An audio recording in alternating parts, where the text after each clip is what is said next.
Som, Rafael. Beleza? Meus irmãos, vamos meditar na palavra de Deus. Nosso pastor está viajando, pediu que nós estivéssemos substituindo ele.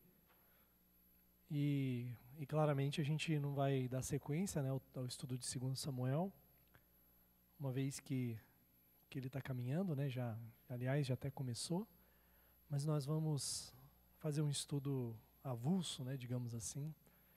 E a minha oração é que Deus realmente fale ao nosso coração, nos abençoe nessa noite, né, traga instrução, né, para a nossa vida, a partir do texto que vamos meditar. Vamos começar com uma oração? Vamos orar? Senhor, eu quero te agradecer de todo o coração, Pai, pela vida dos meus irmãos que aqui estão. Obrigado, Senhor. Tão bom a gente poder estudar a Tua Palavra, estar aqui nessa noite. Ela é viva, ela nos dá instrução, ela nos guia, ela nos ensina.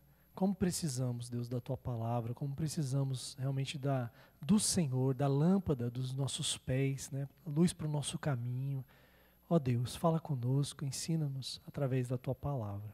Pedimos a Tua bênção, possamos sair daqui edificados e alegres por ouvir a Tua voz. No nome de Jesus, amém, Deus. Meus irmãos, livro de Atos, capítulo 10, como falei, né, nós não daremos sequência, excepcionalmente hoje, né, no estudo de 2 Samuel, mas meditaremos em capítulo 10 de Atos. Nós leremos do versículo 1 ao versículo 23. Convido os irmãos a acompanharem a leitura, para que nós entendamos os acontecimentos aqui narrados por Lucas.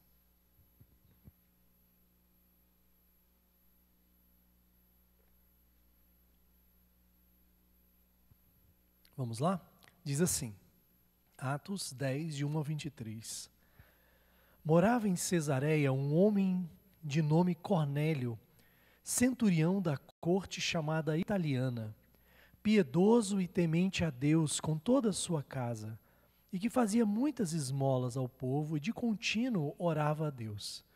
Esse homem observou claramente durante uma visão, cerca da hora 9 do dia, um anjo de Deus que se aproximou dele e lhe disse, Cornélio.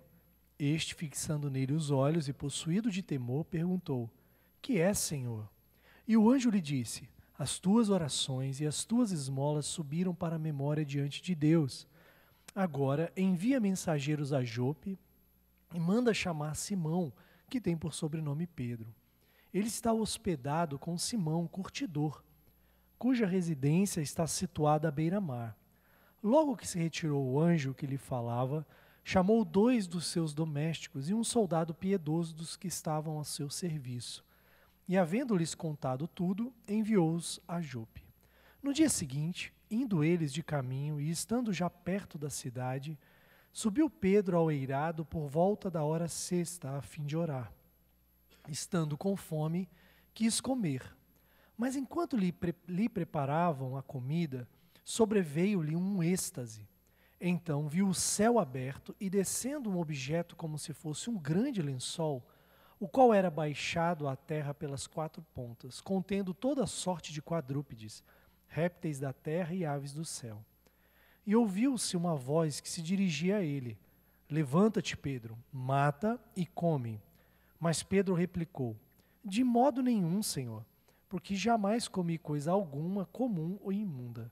Segunda vez a voz lhe falou, ao que Deus purificou, não consideres comum. Sucedeu isto por 3 vezes, e logo aquele objeto foi recolhido ao céu. Enquanto Pedro estava perplexo sobre qual seria o significado da visão, eis que os homens enviados da parte de Cornélio, tendo perguntado pela casa de Simão, pararam junto à porta, e chamando, indagavam se estava ali hospedado Simão por sobrenome Pedro. Enquanto meditava Pedro acerca da visão, disse-lhe o Espírito, estão aí 2 homens que te procuram. Levanta-te, pois, desce e vai com eles, nada duvidando, porque eu os enviei.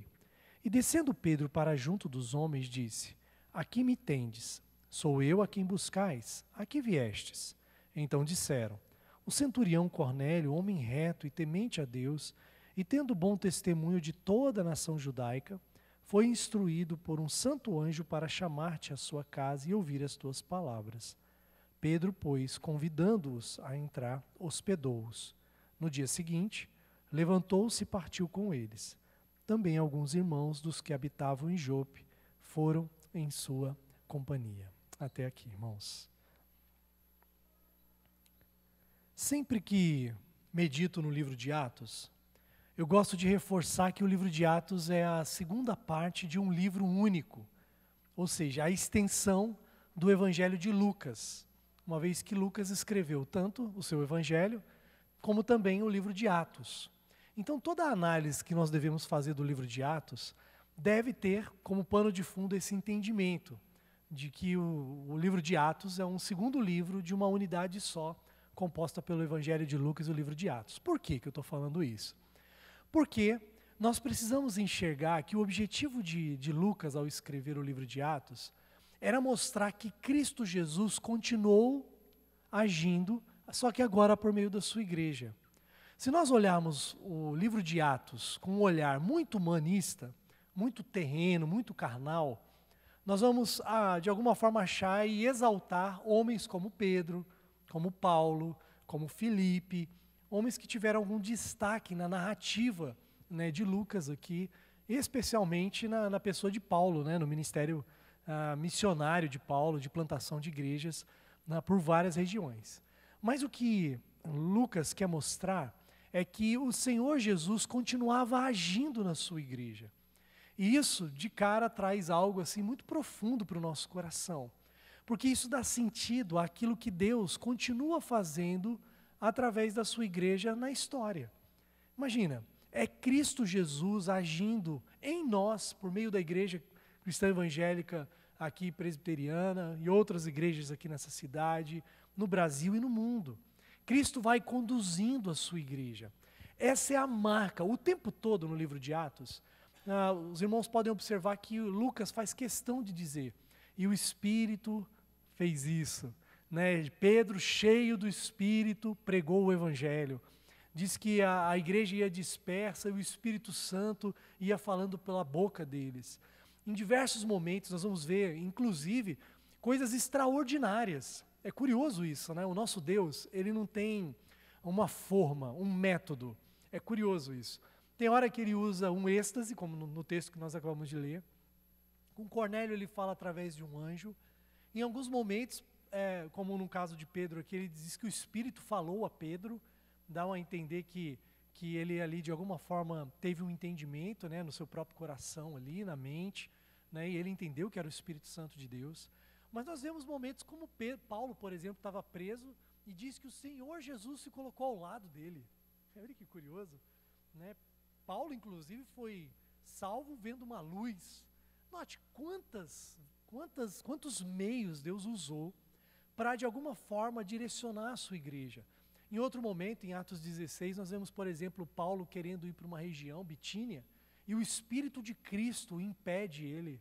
E aí, à noite, ele tem uma visão, dá-se a entender ali que era um sonho, alguma coisa assim, e aí Deus vai lá e direciona ele, né, um varão que fala, passa a Macedônia.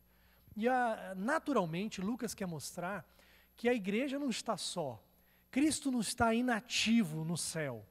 Ele não está olhando e dizendo, minha igreja agora vai se virar lá embaixo, né? Fazendo, lá embaixo na ideia de céu, no caso, né? A terra.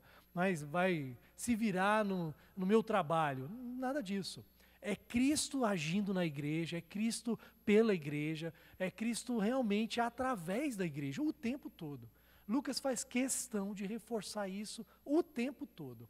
Então Lucas, uma vez que ele tem esse objetivo e deixa isso claro no livro de Atos, nós precisamos abordar o livro de Atos sobre essa perspectiva. Soberanamente, Cristo continua na terra, só que agora através da sua igreja.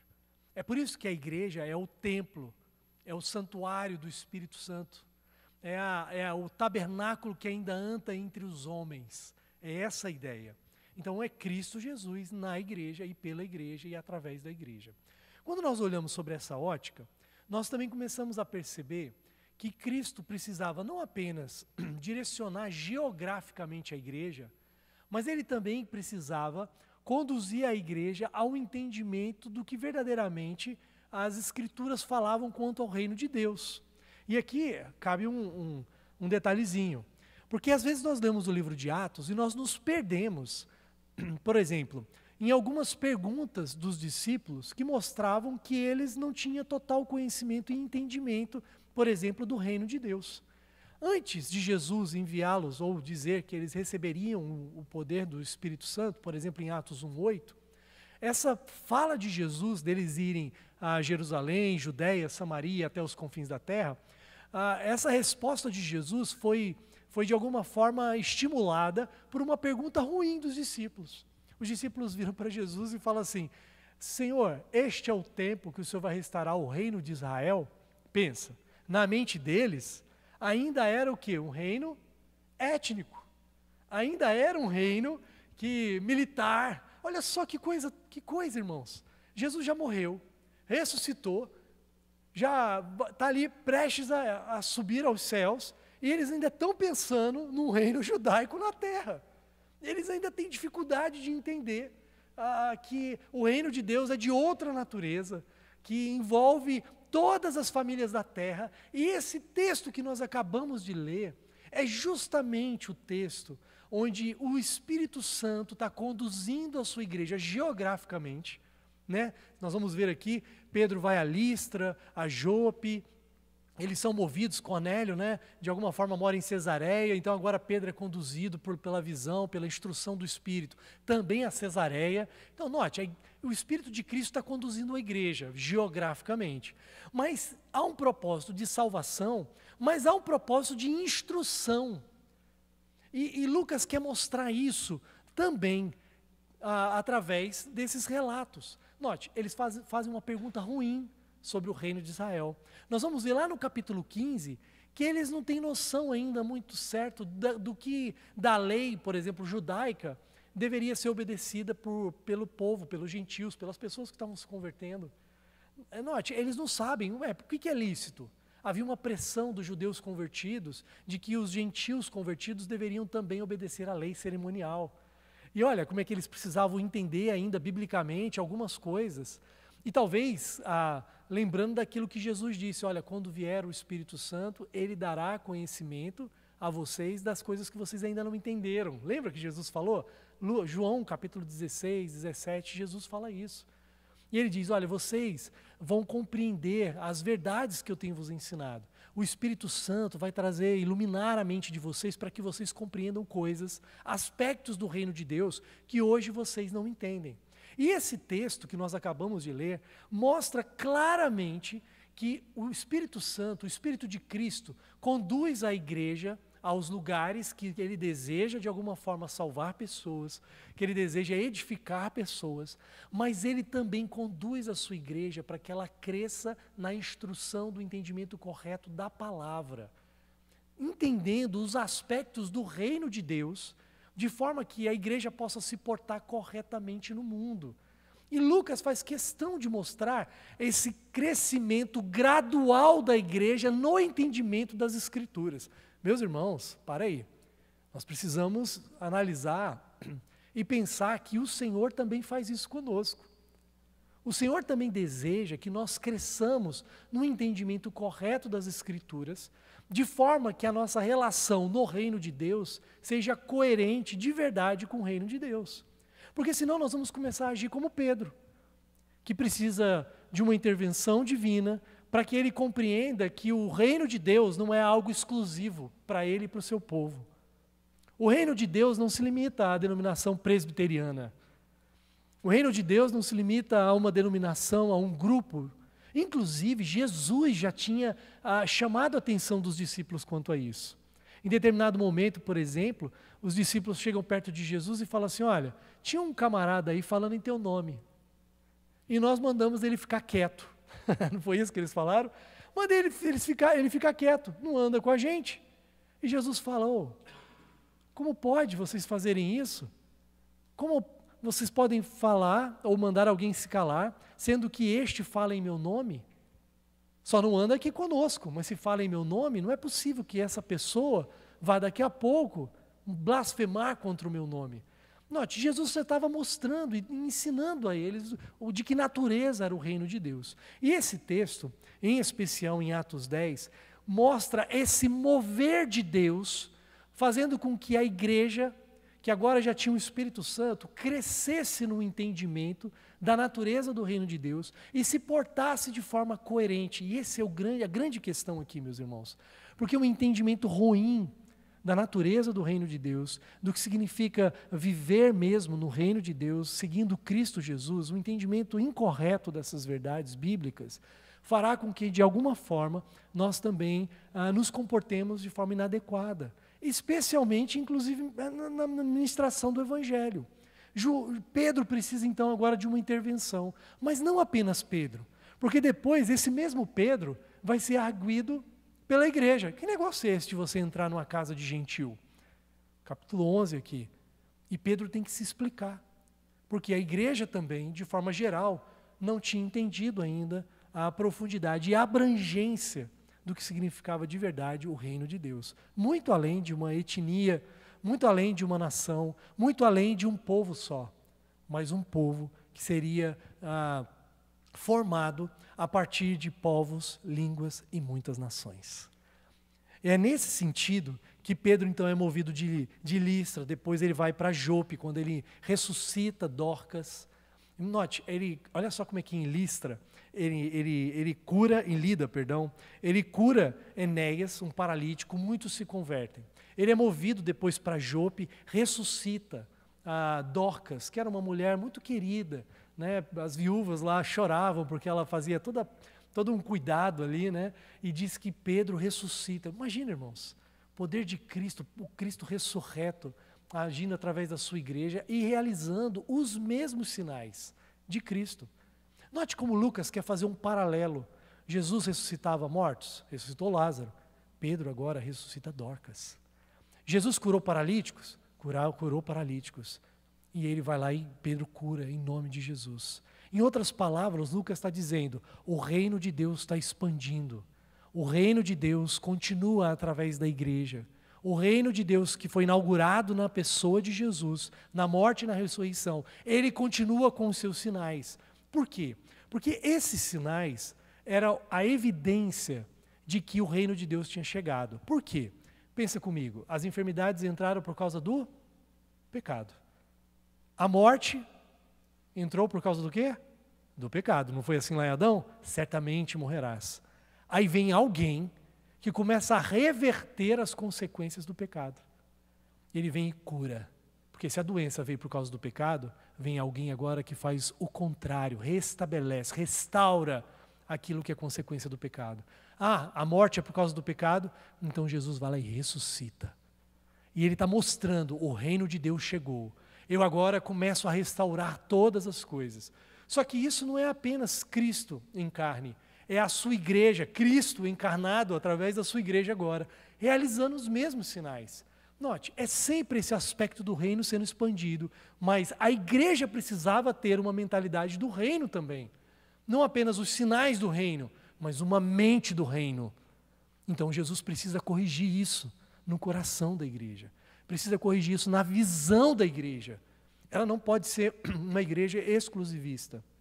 Uma igreja, o evangelho para mim e não para você. Não.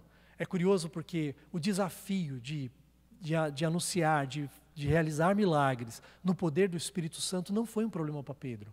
Olha que coisa curiosa. O que é mais difícil? Dizer, em nome de Jesus, Enéas, levanta. Ou crer que o evangelho é para todos? Não parece mais fácil crer que é para todos? Não é? Parece muito mais difícil dizer, levanta e anda. Realizar um milagre em nome de Jesus. Mas Pedro realiza um milagre em nome de Jesus, mas tem dificuldade, porque de certa forma seu coração não entendeu ainda a natureza, e havia ainda resquícios de egoísmo, de exclusivismo, e uma série de coisas que nós entendemos muito bem por causa da nossa carnalidade. Então isso é difícil para Pedro.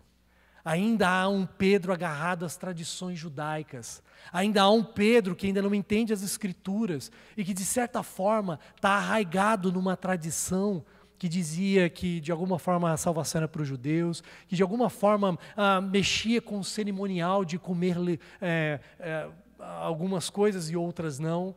Então, Pedro não entende isso muito bem e, de alguma forma, ainda está preso a essas tradições que deveriam apontar para Cristo e para o reino de Deus, mas que ainda estavam obscurecidas, não apenas no coração de Pedro, mas também no coração da igreja, que depois vai chamá-lo a atenção por ter entrado na casa de um gentil. Quando nós olhamos então aqui para o texto, caminhando um pouquinho mais, nós vemos que o Senhor se revela a Cornélio, lá em Cesareia. Um anjo aparece para ele e manda, obviamente, que ele busque na casa do Simão Curtidor o Pedro, né, o apóstolo Pedro, para que ele pudesse falar do evangelho para eles. Algo curioso que me chama a atenção é que Lucas deixa claro que Pedro estava hospedado na casa de um Simão o Curtidor. Lembra?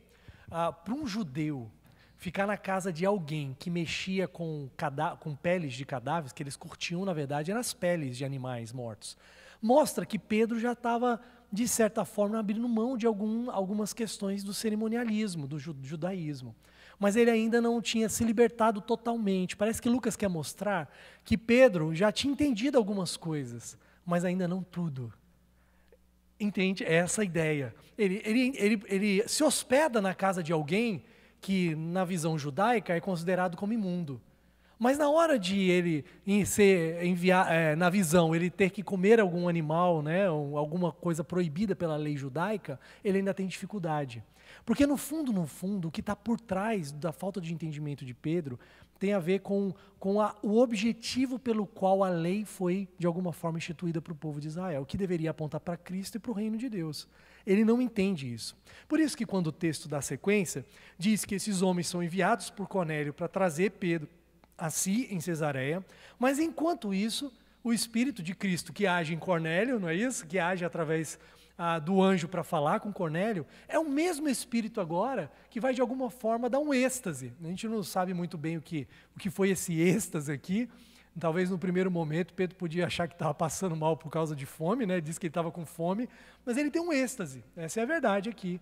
E ele vê um lençol que desce, com uma série de quadrúpedes e de animais que de alguma forma eram proibidos para o judeu comer. Por quê? Porque ao comer esses animais e esses animais mesmo, né? Ele se tornaria cerimonialmente impuro. E aqui a gente precisa entender o que Deus está querendo comunicar com Pedro. Porque não era mais fácil Pedro dizer, Jesus ou Deus virar para Pedro e falar assim, Pedro, você vai aí, está vindo um camarada aí, e você vai lá para a casa dele e vai pregar o evangelho para ele. Ele é um gentil, mas a salvação é para todos os gentios mesmo. Não era mais fácil um anjo falar assim de certa forma? Mas Deus resolve, na sua soberania, usar um aspecto da lei judaica para dizer que a salvação é para todos. Parece estranho, parece incoerente, mas não é, irmãos. Uma vez que o objetivo da lei era apontar para Cristo e apontar para essa salvação que envolvia todas as famílias da terra. E aqui eu vou explicar. Os animais, eles eram separados, por exemplo, né, o porco, comer camelo, era proibido na lei cerimonial judaica. Eles não podiam comer. Alguém que comesse ficaria imundo. Quando uma pessoa ficava imundo, o que acontecia? Por exemplo, nós temos uma clareza maior quando isso se refere ao leproso. Então, por exemplo, alguém leproso, alguém imundo, o que ele deveria fazer? Ficar fora do arraial, isso mesmo. Alguém também que estava cerimonial impuro, vamos supor, comeu carne de porco, tocou num cadáver, ele fez alguma coisa dessas questões proibidas na lei, automaticamente ele deveria sair do arraial. Porque o arraial de Israel, né, ele era composto como todo organizado para essa lei, para essa ideia de você está puro e você está impuro. Então, o arraial era formado assim, organizado assim. O tabernáculo ficava no meio do arraial. Ou seja, o tabernáculo é o lugar santíssimo, é o lugar santo. Só entra o quê? Sacerdotes, é essa a ideia. Então, o centro do arraial, o lugar santo. As pessoas, as tribos, habitavam em volta do tabernáculo. Esse, então, é o lugar do arraial. O arraial era o lugar onde os puros ficavam. Ou seja, todos aqueles que iam ao tabernáculo e ali levavam o sangue do cordeiro, todo aquele cerimonial, eles agora estavam puros. Então, só entra no arraial quem está o quê? Puro. Todos os impuros, gentios, pessoas impuras, os leprosos, as pessoas que comeram alimentos que não deveriam comer e uma série de coisas, eles deveriam ser excluídos, colocados fora do arraial. Então, ou seja, olha o que Deus estava comunicando com essas regras, digamos assim, entre aspas. Deus está comunicando que para viver na presença dele, era necessário o quê? Era necessário um mediador, era a figura do cordeiro, era a figura do sangue. Ou seja, quem faz uso da mediação que eu proporcionei, esse pode viver o quê? No arraial de Deus. Esse eu purifico para viver no arraial de Deus. Aqueles que não são puros, ou seja, que não fazem uso da mediação naquilo que é símbolo da minha presença, segundo o sangue do Cordeiro, esses são excluídos do arraial. Quando Deus dá uma visão para Pedro, e dizendo que ele deveria matar e comer aqueles animais, e dizendo para ele que o fato dele comer aqueles animais não fazia dele uma pessoa impura, uma vez que Deus havia purificado, né, e ele não deveria considerar impuro aquilo que ele purificou, Deus estava dizendo, deixa eu dizer, eu estou trazendo agora as pessoas para dentro do arraial. eu estou trazendo as pessoas agora pelo meu sangue, em meu nome, mediante o meu sacrifício, para dentro do arraial. E isso é maravilhoso. O que Deus está fazendo com Pedro é dando agora o verdadeiro significado da lei cerimonial judaica, que envolvia justamente essa relação de que Deus estava trazendo agora as pessoas para habitar com o Senhor. Essa é a mensagem. Ele está dizendo: Pedro, você está entendendo errado as Escrituras. Você está preocupado com comida, você está preocupado com uma tradição, você está preocupado achando que alimento é um fim em si mesmo, a lei cerimonial é um fim em si mesmo, mas na verdade a lei apontava para Cristo, mas não apenas uma salvação para fazer com que judeus sejam puros e possam habitar no arraial, mas eu agora purifico todas as famílias da terra. Aliás, essa era a essência do chamado do povo de Israel.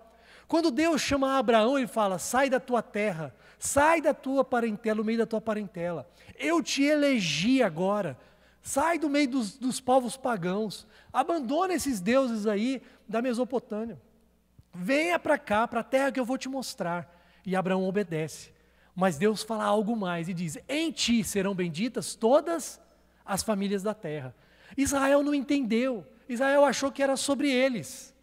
Mas, na verdade, Israel foi chamado para ser um alvo da graça de Deus e um instrumento. Pedro está caindo no mesmo erro. Ele entendeu que ele foi alvo da graça. Mas, assim como Jonas, ele quer a graça para ele, para o seu próprio povo, e não para os gentios. Como Jonas fez: graça para mim, para os ninivitas? Não. Eles não têm direito de entrar no arraial. Essa era a mentalidade de Jonas. Jonas não queria que os ninivitas entrassem no arraial do povo de Deus e habitassem na presença de Deus. Essa era a ideia. Anos depois, conhecedor das Escrituras, como Pedro era, e Pedro resiste a entender verdadeiramente o significado da lei de Deus. A lei de Deus sempre envolvia isso.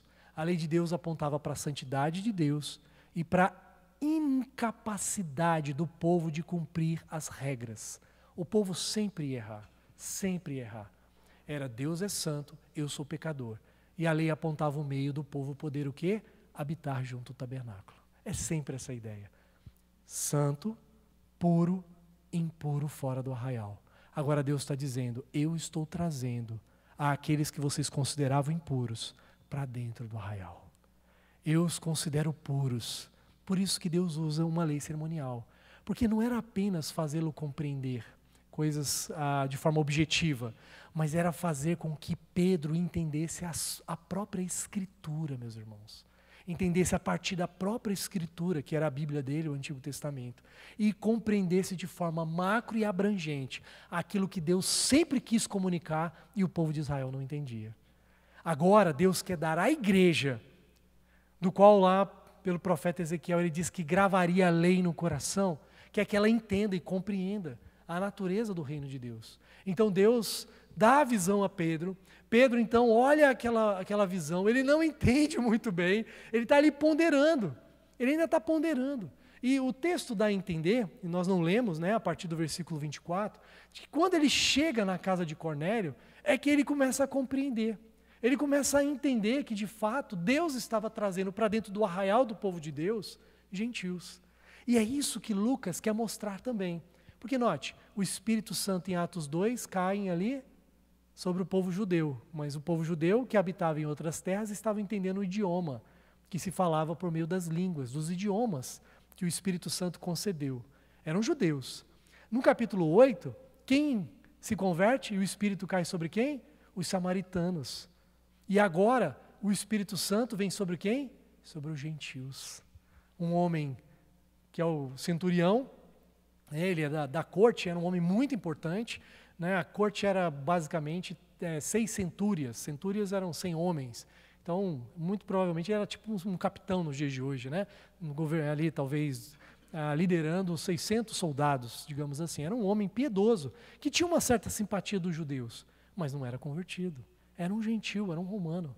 E é essa ideia, Deus então vai lá, leva Pedro, move a sua igreja geograficamente, mas também conduz a mente da sua igreja para que ela pense o reino de Deus de forma correta.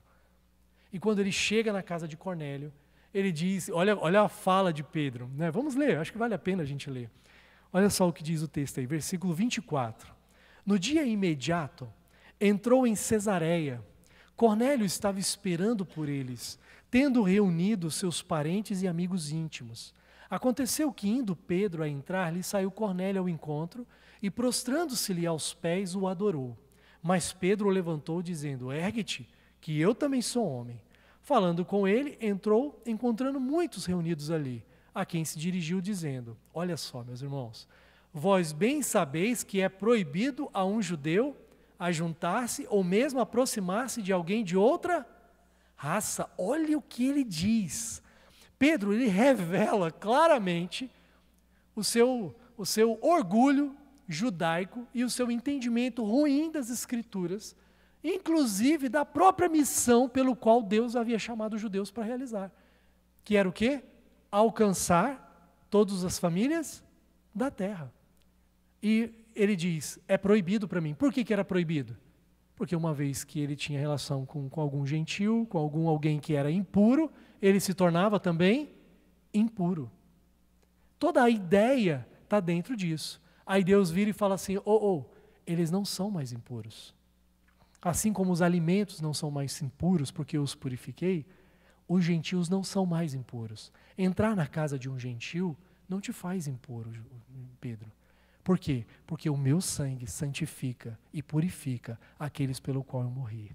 É essa ideia. Olha a lição que Deus está dando agora para Pedro. Mas não apenas para Pedro, mas para todos aqueles que de alguma forma foram salvos e começaram a entender todas essas coisas. E olha só o que ele diz. Mas Deus me demonstrou que a nenhum homem considerasse o quê? Comum ou imundo. Olha que curioso, muito legal isso. Por isso, uma vez chamado, vim sem vacilar. Pergunto, pois, por que razão me mandaste chamar? Respondeu-lhe Cornélio, faz hoje 4 dias que por volta desta hora estava eu observando em minha casa a hora 9ª de oração, e eis que se apresentou diante de mim um varão de vestes resplandecentes, e disse, Cornélio, a tua oração foi ouvida, e as tuas esmolas lembradas na presença de Deus. Manda, pois, alguém a Jope, a chamar Simão por sobrenome Pedro. Acha-se este hospedado em casa de Simão curtidor à beira-mar. Portanto, sem demora, mandei chamar-te, e fizeste bem em vir.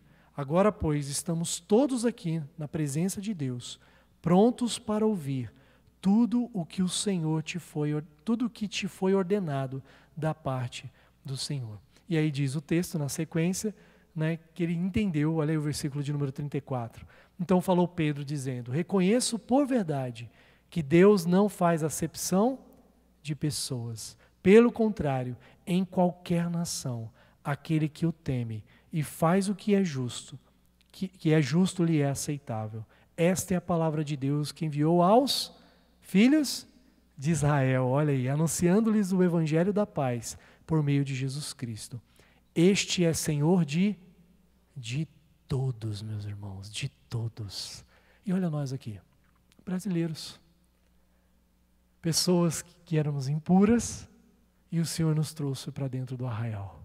Hoje somos chamados o Israel de Deus, somos chamados o povo de Deus. Olha que curioso, eu fico maravilhado com isso. Deus nos permite entrar no arraial de Deus agora. Deus nos permite estar na presença dEle por meio de Cristo Jesus. A igreja precisava compreender isso. A igreja precisava crescer no seu entendimento das Escrituras. E algumas perguntas, algumas aplicações são necessárias para nós em vista desse texto. A primeira pergunta que talvez venha assim de forma avassaladora, pelo menos veio no meu coração ao ler, é o quanto da palavra de Deus ainda precisa ficar clara na minha mente para que eu de fato viva corretamente no reino de Deus. Ou de alguma forma produza, né, ou realize os propósitos de Deus que Ele deseja por meio do seu Espírito, através da minha vida e através da igreja onde eu congrego. O quanto o Senhor Jesus está movendo a sua igreja para que ela cresça no entendimento das Escrituras. O quanto o Senhor Jesus precisa nos libertar de nossas tradições. O quanto o Senhor Jesus não precisa destruir alguns pensamentos no nosso coração que não têm parte com o reino dele. Já parou para pensar nessas coisas? Quantos pressupostos ruins nós temos? Inclusive de ser exclusivista. Inclusive de achar que é para mim e não é para outro. Inclusive, hoje à tarde eu estava pensando, né? Como às vezes a gente fala, por exemplo, né, a nível global, né? Como às vezes a gente fala de forma meio pejorativa dos terroristas, Hamas, Hezbollah. Nós estamos vendo uma guerra estourando aí, né? Há uns 2 meses. E a gente pensa e tem uma tendência, nós aqui do Ocidente, a ter uma simpatia por Israel e um desprezo, né, pelos povos palestinos, por exemplo. Né? Naturalmente, a gente vê um pouco a mídia, né, sendo tendenciosa, e muitas vezes a gente pensa nisso. Por quê? Porque a salvação, o judeu merece a salvação mais do que um palestino que está recebendo um bombardeio na cabeça? Você nota como nós somos parciais? Note como a gente às vezes fica escolhendo, quando a igreja não tem direito a escolher. A eleição é um ato soberano de Deus, não da igreja. Eu vou repetir isso. A eleição é um ato soberano de Deus, não da igreja. Deus, por exemplo, às vezes quer salvar um político e não vai salvar um pai de família. E na nossa ótica, a coisa está meio invertida. Mas nós vemos no Atos capítulo 9, Deus salvando o assassino, ou pelo menos aquele que era cúmplice do assassinato de Estevão, um servo do Senhor. Será que nós pregaríamos o evangelho para Paulo? Você entende? Por quê? Paulo era pior?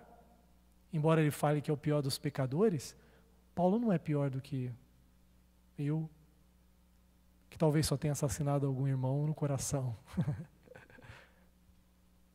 Entende? Às vezes nós fazemos diferença. Esse é imundo, esse aqui é puro. Mas peraí, nós só somos puros porque o mesmo sangue que salva aquilo que nós tratamos como pior ou aquilo que tratamos como melhor, pela graça de Deus, pelo sangue de Deus, trouxe ambos para dentro do arraial de Deus. E nós também fazemos distinção e acepção de pessoas, assim como Pedro estava fazendo. Note como é profundo, irmãos. Muitos dos nossos pensamentos errôneos, às vezes discriminatórios, às vezes intolerantes, orgulhosos, porque de alguma forma eu sou puro e aquele é impuro.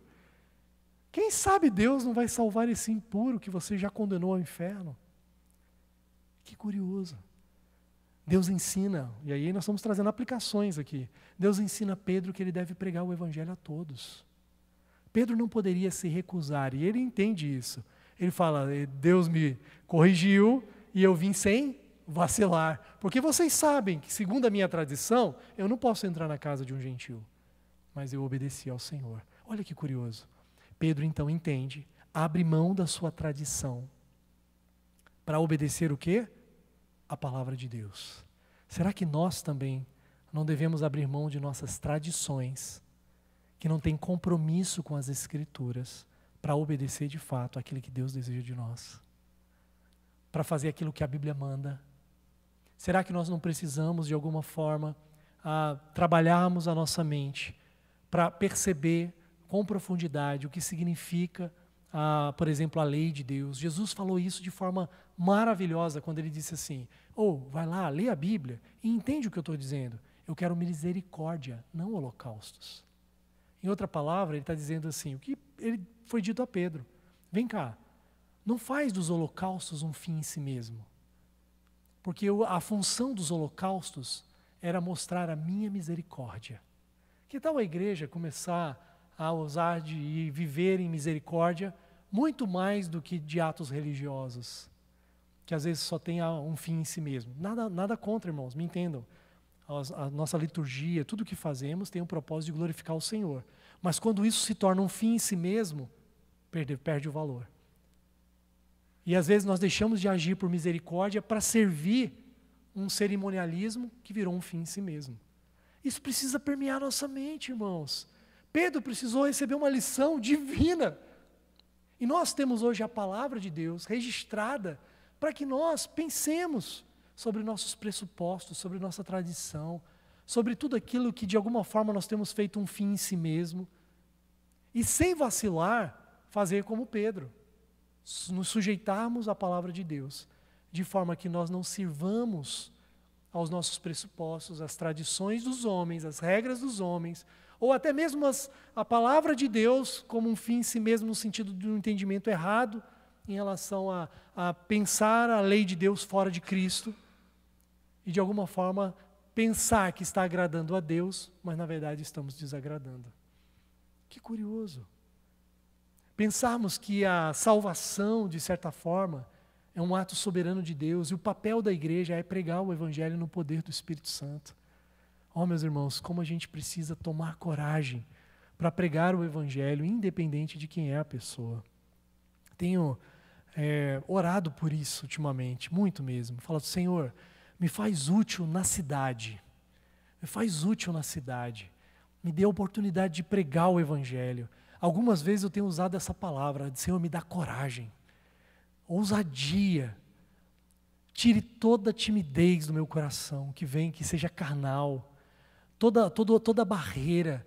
Talvez barreiras como essa que Pedro, de pregar para um e não pregar para outro. Fechar a boca aqui porque de alguma forma eu não acredito que o Espírito talvez vá realmente produzir a salvação no coração daquele homem duro.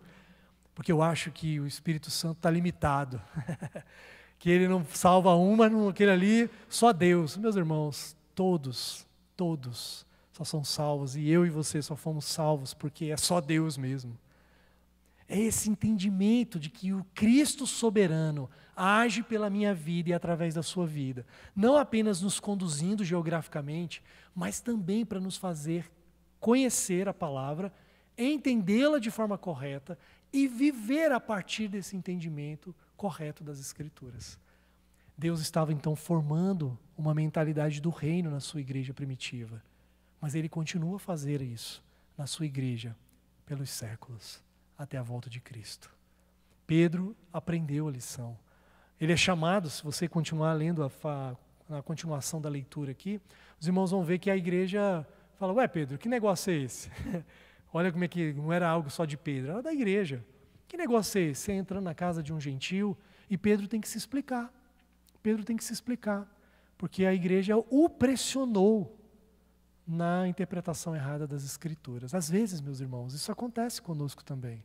Às vezes um irmão que já entendeu, está vivendo pela palavra de Deus, é pressionada pela igreja ou por parte da igreja para fazer determinadas coisas pela tradição e não por aquilo que a palavra de Deus diz.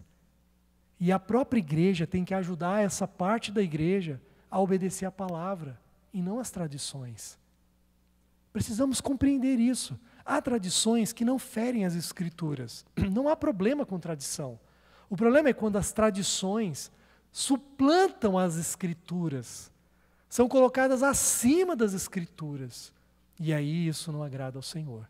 Porque claramente isso vai ser uma carnalidade que vai trazer prejuízo para a igreja e prejuízo para o avanço do reino de Deus na cidade, no país e no mundo.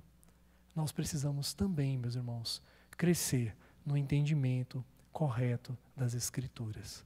E talvez, no final dessa exposição, o que nós precisamos é pedir que o Senhor, de fato, nos faça ver claramente, nos faça compreender com profundidade aquilo que o Senhor deseja de nós, que Ele limpe o nosso coração, limpe a nossa mente, limpe os nossos olhos, né, das amarras de qualquer tradição como um fim em si mesmo, de qualquer outra postura orgulhosa, exclusivista, de pompa, né, ligada à tradição, de escravidão a qualquer tipo de ritual que o Senhor não tem compromisso, de qualquer tipo de formalismo que não produz os frutos do reino de Deus e da pregação verdadeira do Evangelho.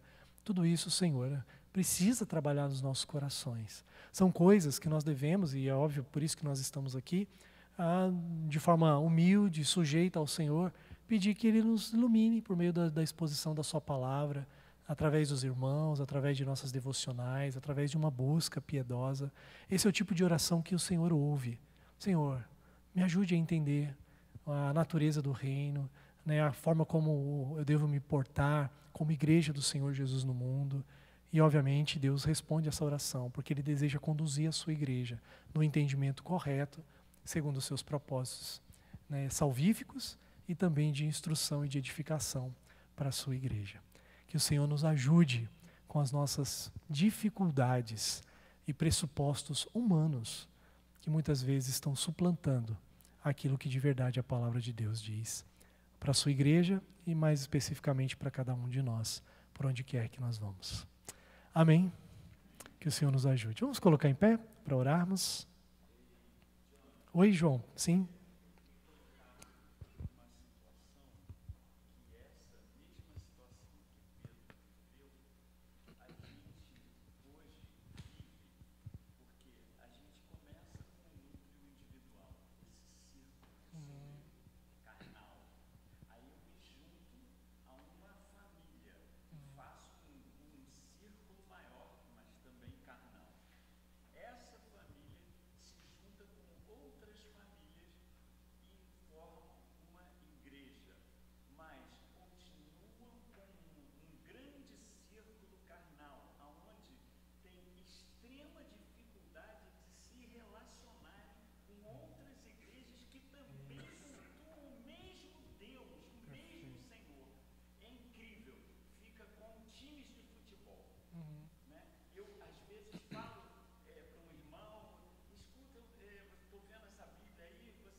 Eu sou da presbiteriana. Aí o cara olha para mim e fala, legal, mas eu sou dessa daí. A nossa dificuldade, né? É tipo futebol quase, a gente leva a coisa para um nível muito baixo. Mas exatamente isso aí que Pedro colocou, e isso para mim é importantíssima essa sua colocação. Para mim essa pregação tinha que vir mensalmente. Legal. Então, eu também fui muito impactado por isso, né? Aqueles que estão em casa, né? O João está falando justamente dessa ideia do exclusivismo, né? Do partidarismo dentro da igreja e, obviamente, das bandeiras denominacionais que entre elas dispensam e desprezam, né, a outra que não faz parte do meu grupo local, né? E, na verdade, meus irmãos, a gente deve realmente crescer nisso, né? Nesse entendimento de que a igreja de Jesus ela é multiforme, né? Obviamente, as denominações têm suas fraquezas, né? Assim como nós temos as nossas, precisamos crescer, precisamos ser limpos, né, desses pressupostos, desses erros, inclusive teológicos. Isso não elimina essa necessidade em todas as denominações. Mas, obviamente, isso não nos separa, né? Isso deveria nos unir e, de certa forma, deveria ser um estímulo para que nós nos ajudemos, inclusive para vencer nossas fraquezas sem orgulho. Cabe a nós, né, uma postura de humildade e de entender que Deus está trazendo gente muito diferente, povos, línguas e nações, tudo para o arraial dele, né? Vai chegar um dia em que, como diz lá Apocalipse, o tabernáculo de Deus de fato será todo o novo céu e a nova terra, e ele habitará conosco, né? E ali diz que é povos, línguas, nações, e todos ali na mesma linguagem adorarão o Cordeiro, como o nosso pastor, né, pregou agora semana passada, né? Ele é digno de receber toda a glória, toda a honra, toda a força, todo o domínio, todo o poder. A Ele, a glória eternamente. Amém. Vamos orar. Senhor, eu quero te agradecer pela Tua palavra. Perdoa-nos, Deus, porque quando eu olho para esse texto, eu percebo o resquício, Deus, de pecado no meu coração, às vezes com julgamentos, às vezes com um sentimento orgulhoso de ser exclusivo.